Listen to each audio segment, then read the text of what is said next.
occhi color smeraldo, lunghi capelli castani e lo sguardo di chi la s'allunga. È quello di Jean Valois de la Motte, uno dei personaggi più ambigui e affascinanti di quello che è ormai conosciuto, e non solo da noi bambini cresciuti a cavallo tra gli anni 80 e 90, come uno degli anime e dei manga più amati di sempre. Mi riferisco naturalmente a Lady Oscar, la rosa di Versailles, noto in Giappone col titolo Versailles no Bara. Un personaggio, quello di Jeanne, che si inserisce alla perfezione in quella intricatissima tela fatta di trame, sottotrame e complotti che ruotano attorno ad una delle corti più discusse della storia europea, la corte di Versailles, e agli avvenimenti che porteranno allo scoppio della rivoluzione francese. Nel celebre manga barra anime, lo ricorderete, Jeanne però non si chiama Valois, ma Balou, a causa probabilmente di un clamoroso errore di traduzione dal manga. I Balou infatti non sono mai esistiti, quelli esistiti davvero sono i Valois, una centenaria dinastia appartenente al celebre casato dei Capetingi, che ha regnato sul trono di Francia niente meno che dal 1328 al 1589. Avrete capito quindi che anche la nostra Jeanne Valois barra Balou è realmente esistita. Non si sa se avesse lunghi capelli castani, ovviamente, dal momento che i nobili del XVIII secolo usavano incipriare ogni cosa sino a farla diventare bianca e candida che nemmeno dopo un lavaggio a 90 gradi con un intero flacone di candeggina. Una donna affascinante e calcolatrice, la nostra Jeanne, determinata a ottenere potere e ricchezza a qualsiasi costo. La sua ambizione la porterà a compiere azioni spregiudicate e folli, le cui conseguenze graveranno fortemente sul destino della storia moderna. Diventerà la protagonista di una vicenda che avrebbe contribuito a minare ulteriormente la già vacillante reputazione della monarchia francese. Oggi esploreremo la vita di Jeanne de Valois, analizzando le sue origini, le sue ambizioni e il ruolo che giocò nella complessa scacchiera fatta di intrighi, complotti e bancarotte che decreteranno di lì a breve il totale scatafascio dell'assolutismo monarchico francese. Ciao a tutti amici di Vanilla, mi chiamo Daria e sono una scrittrice, scenografa e storica della moda e del costume d'epoca. Prima di iniziare questo nostro primo viaggio assieme, vi chiedo solo un piccolissimo gesto per supportare il lavoro di tutti noi divulgatori del canale. Qua sotto ci sono i tasti like, iscriviti e anche quello abbonati. Voi fate tutto ciò che è in vostro potere per aiutare il nostro progetto culturale a raggiungere quante più persone possibile. A voi costa nulla o pochissimo, ma per noi fa tutta la differenza del mondo. Grazie mille e ora cominciamo. Jeanne de Saint-Remy de Valois, conosciuta anche come Jeanne de la Motte Valois, è, lo abbiamo detto, una figura complessa e controversa, il cui nome è indissolubilmente legato all'affare della collana, uno degli scandali più famosi e deleteri di tutto il XVIII secolo.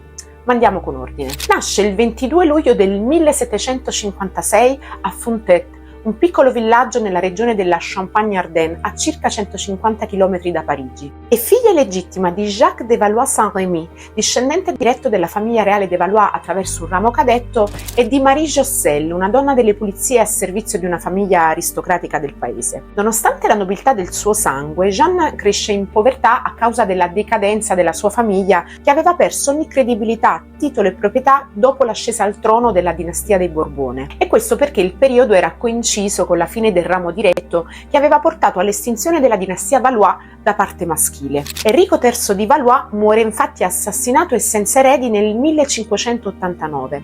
Questo fatto decreterà non soltanto la fine in linea maschile di successione dei Valois e dei rami derivati, ovvero gli Orléans e gli Angoulême, ma soprattutto l'ascesa definitiva di un casato con una storia e un destino completamente diversi. Mi riferisco ai Borbone di Francia, anch'essi appartenenti alla dinastia capetingia. Quell'anno, il 1589, a salire sul trono sarà infatti Enrico III, divenuto successivamente Enrico IV di Borbone, e da allora il casato governerà il paese in maniera più o meno continuativa per quasi 300 anni, fino al 1883, quando si estinguerà definitivamente in linea maschile. La crisi dinastica, il lungo conflitto in nome della religione e l'incapacità dei Valois di governare un paese stabile avevano indebolito molto il loro prestigio. L'ascesa dei Borbone, decisi a instaurare una monarchia molto più accentratrice, segna così il definitivo declino della dinastia dei Valois. Per questa ragione l'infanzia di Jeanne è segnata dalla miseria e dalla totale mancanza di prospettive. La famiglia vive in condizioni estremamente precarie. Nel 1760, esauritasi anche l'ultima fonte di sostentamento dei Valois, ovvero una modesta rendita ricavata dalla vendita di un piccolo pezzo di terra di loro proprietà, il barone caduto in disgrazia, con moglie e i suoi 3 figli, Jeanne, Jacques e Marguerite Anne, Ve n'era anche un quarto in realtà, la piccolissima Marianne, abbandonata a pochi giorni dalla sua nascita davanti alla proprietà di un fattore di Fontaine, nella speranza che almeno lui riuscisse a prendersene cura. Il capofamiglia e i suoi si trasferiscono quindi a Parigi, dove chiedono aiuto al parroco di Boulogne, poiché non hanno di che sfamarsi. Nel 1763 Jacques Senior si ammala gravemente e finisce in un ospedale di Parigi, dove morirà pochi anni dopo, mentre Marie si lega sentimentalmente a un soldato alcolizzato di origini sarde, tale Giambattista di Raymond, fatto che rende la situazione familiare ancora più complicata, perché la donna, spinta dal nuovo compagno, inizia a prostituirsi, mentre Jeanne, che è la più grande, badate a soltanto 7 anni, è costretta a mendicare per le vie di Parigi con la sorellina di nemmeno un anno legata dietro la schiena. Dettaglio che, a detta della stessa Marie, avrebbe suscitato maggior compassione da parte dei passanti. Nelle sue memorie Jean Valois racconterà riferendosi a quel periodo: quando mi rifiutavo, la mia madre spietata, insensibile al mio pianto, chiudeva la porta e, dopo avermi costretta a spogliarmi dei miei miserabili cenci, che bastavano appena a ricoprirmi, mi saltava addosso furibonda, togliendomi la pelle a furia di vergate. Ma non bastava. Raymond mi legava al letto e, se durante quell'operazione crudele osavo lanciare delle grida, lei continuava a picchiarmi con una furia ancora maggiore. Sovente la sua verga si spezzava tra le mani, tanto s'appesantiva su di me il suo furore brutale. Tuttavia, l'eredità nobile dei Valois è sempre presente nella mente della bambina, alimentando un desiderio sempre più forte di riscatto sociale e di recupero del prestigio perduto nonostante la tenera età. Presto arriva la prima opportunità di rivalsa. È un giorno di primavera del 1764, quando Jeanne ha la fortuna di incappare nella donna che le cambierà la vita, la marchesa di Boulainvilliers. Dopo aver sentito la frase «L'elemosina per 2 orfanelle del sangue dei Valois», la donna aveva ordinato al cocchiere di fermare la carrozza e, incuriosita, aveva chiesto spiegazioni alla bambina, che non vedeva l'ora di raccontare la drammatica storia che aveva avuto come protagonisti i suoi nobili antenati, in nome di quel prestigio che, a detta sua, le era stato rubato. Così la marchesa introduce Jeanne e i suoi fratelli alla signora Leclerc, altra nobildonna parigina, grazie alla quale i tre iniziano a lavorare come domestici tuttofare. È così che Jeanne de Valois compie il suo primo significativo salto dalla strada ai salotti parigini, che inizia a frequentare quasi quotidianamente, grazie soprattutto alla solida amicizia con la marchesa di Boulainvilliers. Intanto cresce, forte delle sue nobili origini e della sua bellezza fisica, inizia a rifiutare tutti quei lavori umili che avrebbero finito per sminuire le sue ambizioni di giovane donna in cerca di riscatto sociale. Inizia a guardarsi intorno, non si sa mai che qualche buon partito la noti e le chieda di sposarla, anche perché ha già 18 anni e una vastissima esperienza in fatto di uomini e giochi di seduzione. Contemporaneamente la generosa marchesa, decisa ad aiutarla ancora, si impegna ad indagare sul passato dei Valois, in cerca di un documento ufficiale che attesti l'autenticità del legame della ragazza con la famiglia. Documento che avrebbe comportato l'assegnazione di una pensione accordata dal re in persona. Nel maggio del 1776 arriva finalmente l'agognata autenticazione e dal dicembre dello stesso anno Jeanne, i suoi fratelli e sua sorella possono usufruire di una discreta somma a testa. Inoltre le due ragazze vengono ammesse a monacato presso la prestigiosa abbazia di Longchamp, un convento frequentato da giovani e nobili donne. Inutile sottolineare che la vocazione è ben lungi dall'essere la priorità per le sorelle Valois, che nel 1778 decidono di squagliarsela in cerca di nuove opportunità. Trovano ospitalità presso un'altra nobildonna molto rispettata, la signora Surmont, il cui marito, il signor Surmont, si lascia sedurre tempo zero dall'avvenente orfana dal sangue blu,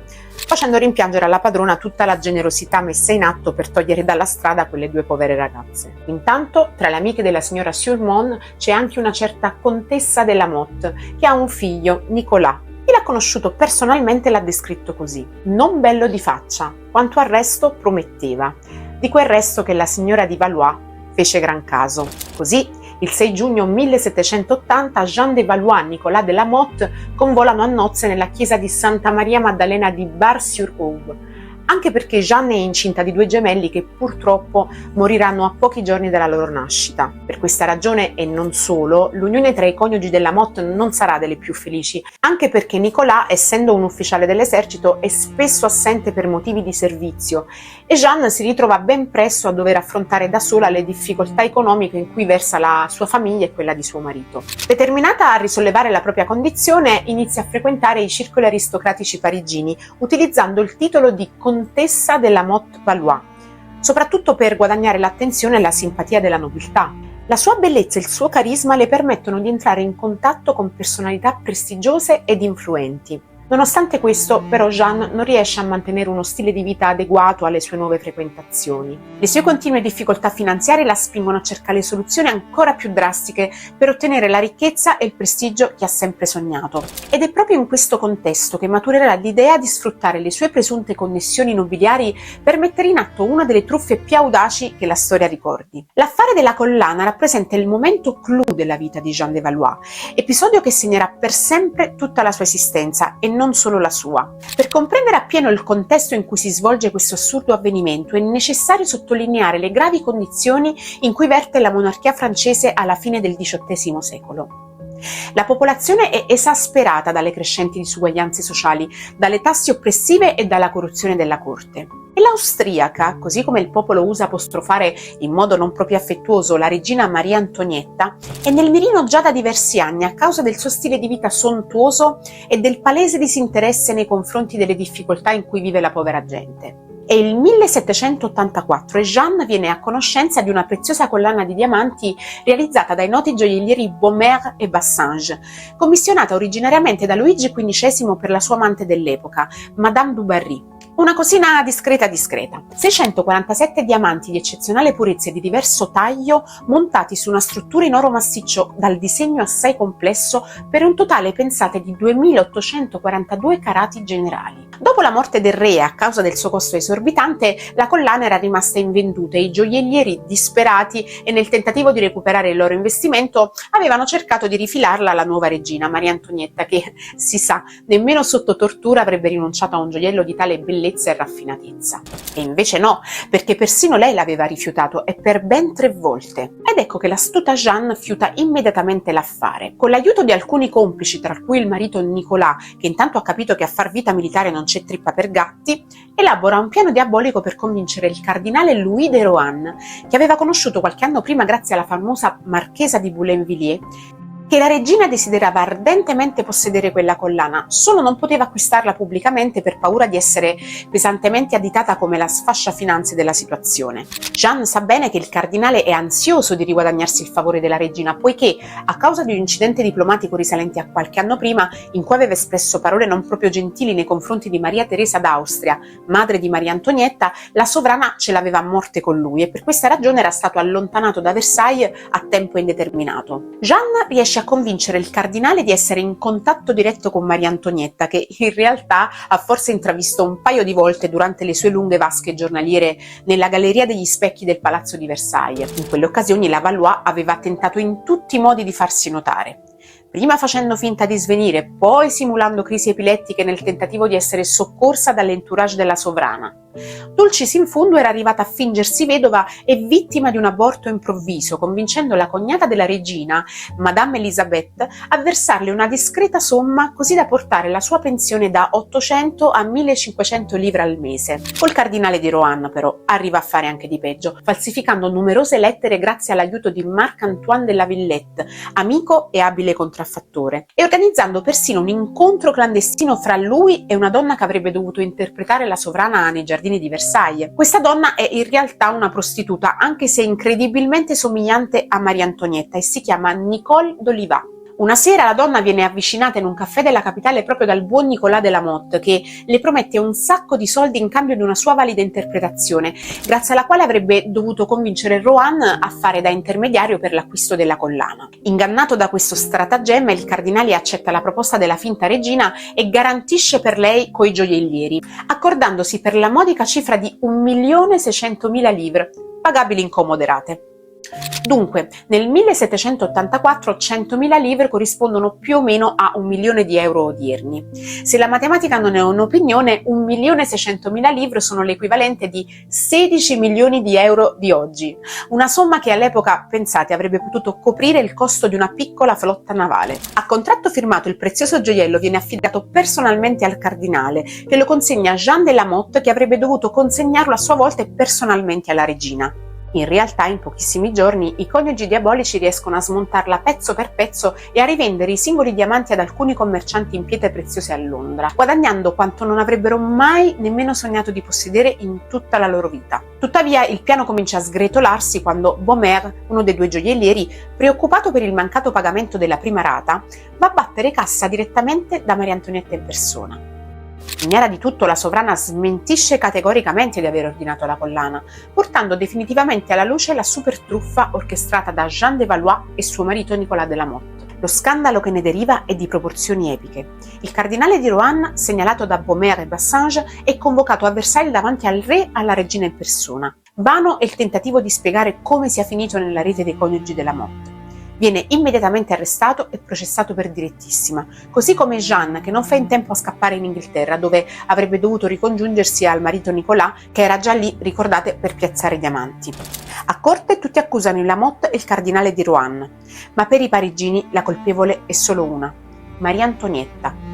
Nonostante la regina fosse completamente innocente, lo scandalo è utilizzato dai suoi detrattori per alimentare ulteriormente l'odio e la diffidenza nei suoi confronti. La propaganda rivoluzionaria inizia a dipingerla come una donna dissoluta e manipolatrice, capace di coinvolgere la nazione in gravi scandali finanziari solo per soddisfare i suoi capricci. Questo episodio contribuisce fortemente a indebolire la monarchia e la sua autorità e a preparare il terreno per l'ormai prossima rivoluzione. Il processo ai colpevoli della truffa inizia nel 1785 e si tiene presso il Parlamento di Parigi, attirando l'attenzione non solo del paese ma dell'Europa intera. Nonostante la sua parziale colpevolezza, Rohan viene assolto poiché la corte ritiene sia stato ingannato e non abbia agito con malizia. Jeanne invece è condannata alla flagellazione pubblica, a essere marchiata a fuoco con la V di voleux, che in francese vuol dire ladro, e al carcere a vita, da scontare nella terribile prigione di Salpêtrière, dove vengono rinchiusi principalmente tutti quei soggetti che si vogliono dimenticare, come malati di mente, per lo più donne, che spesso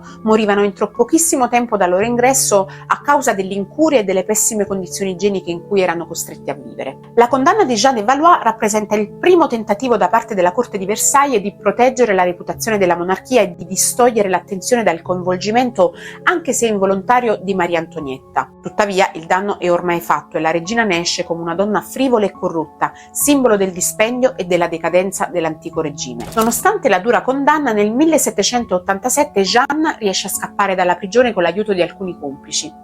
Si rifugia a Londra, dove cerca di ricostruirsi una vita lontana da Nicolas e dai fantasmi del passato, ma la sua reputazione è ormai irrimediabilmente compromessa e non riesce ancora una volta a mantenere uno stile di vita adeguato alle sue forti ambizioni. Sempre a Londra, la Valois pubblica le sue memorie, che hanno come unico scopo quello di dipingerla come vittima delle circostanze. Nel tentativo di scagionarsi, almeno moralmente, dalle sue responsabilità, Jeanne continua ad accusare Maria Antonietta di essere stata la vera mente dietro l'acquisto della collana, cercando di sollevare ulteriormente l'opinione pubblica contro la regina. Ma nonostante l'odio verso la monarchia sia un sentimento sempre più diffuso, le sue affermazioni sortiscono l'effetto opposto. Non fanno altro che rafforzare la sua immagine negativa, quella di una donna manipolatrice, disonesta e senza scrupoli. Jeanne de Valois muore a Londra il 23 agosto 1791 dopo aver fatto un volo di 2 piani da una delle finestre della sua residenza. Si dice possa essere stato un incidente, altri parlano di omicidio perché doveva dei soldi a qualcuno, c'è chi sospetta possa essersi trattato addirittura di suicidio. In ogni caso la sua morte segna la fine di un'esistenza dura, fondata su un disperato desiderio di riscatto e di approvazione. La storia di una donna che forse avrebbe soltanto voluto ritagliarsi un proprio posto nel mondo, a quale prezzo non importa. Nel corso dei secoli l'affare della collana assieme alla vita di Jeanne de Valois hanno dato spazio a numerose interpretazioni. Molti storici li definiscono il simbolo della decadenza della corte e della monarchia francese. La vicenda ha anche ispirato la letteratura e il cinema, con romanzi e film che hanno cercato di ricostruire l'intricato complotto esplorando le reali motivazioni dietro le intenzioni dei suoi protagonisti. Uno degli aspetti più curiosi rimane sicuramente il modo in cui lo scandalo ha contribuito a segnare l'immagine pubblica di Maria Antonietta. Una sorta di stigma che ha resistito al tempo e influenzato in maniera irreversibile il modo in cui ancora oggi è percepita e ricordata dalla storia. Bene ragazzi, se siete stati con me fino alla fine, vi ricordo i tasti giusti per farci sentire il vostro apprezzamento. Li trovate tutti qui sotto, voi non dovete fare altro che cliccarci sopra. Io per adesso vi ringrazio e vi do appuntamento alla prossima storia. Ciao!